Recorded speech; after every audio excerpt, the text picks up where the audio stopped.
किसानों ने अपने नुकसान का मुआवजा पाने के लिए अमरावती में मुख्य वन संरक्षक के कार्यालय में 1 घंटे तक धरना दिया। शिवसेना के प्रकाश मारोटकर के नेतृत्व में किसानों ने विरोध प्रदर्शन किया।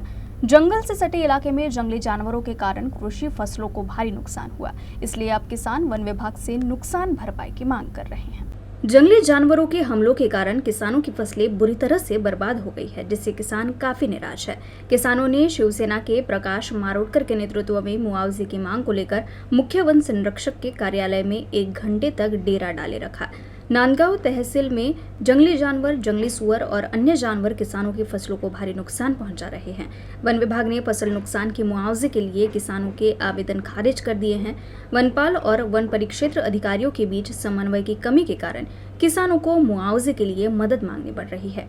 इसमें ढवलसरी, कोठोड़ा, शेलू, गुंड, सारशी, माहुली चोर, लोनी टाकली, पिंपलगांव, शिरपुर, शिलोडा, सावंगा के किसानों ने मुख्य वन संरक्षक कार्यालय पर धावा बोलकर मुख्य वन संरक्षक ज्योति बनर्जी से मुआवजे से वंचित किसानों के लिए तत्काल मुआवजे की मांग की। नांदगाव खंडेश्वर तालुक्यातील लोणी सर्कल असेल, ढवळसरी असेल, या भागामध्ये वन्य प्राण्याच्या हौदसामुळे शेतकऱ्यांच्या शेती पिकांचं प्रचंड नुकसान झालं।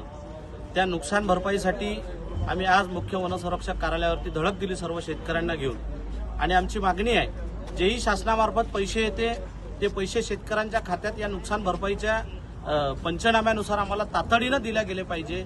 तसेच हे कार्यालय नांदगाव तालुक्याच्या ठिकाणी आलं पाहिजे ही आमची मागणी असून, काही लोक कुणाला जास्त पैसे भेटले, कुणाला कमी पैसे भेटले म्हणून वनपालांच्या नाहक तक्रारी या मुख्य वनसंरक्षकाकडे करण्यात आल्या आहे। वडाळी वन परिक्षेत्र अधिकारी कार्यालय आणि नांदगाव तालुक्यातील वनपाल यांच्यात समन्वय नसल्यामुळे या समन्वयाअभावी या शेतकऱ्यांचं नुकसान त्या ठिकाणी होत आहे। म्हणून आज या ठिकाणी शेतकऱ्यांना घेऊन आम्ही मुख्य वनसंरक्षक कार्यालयावरती धडक दिली आहे।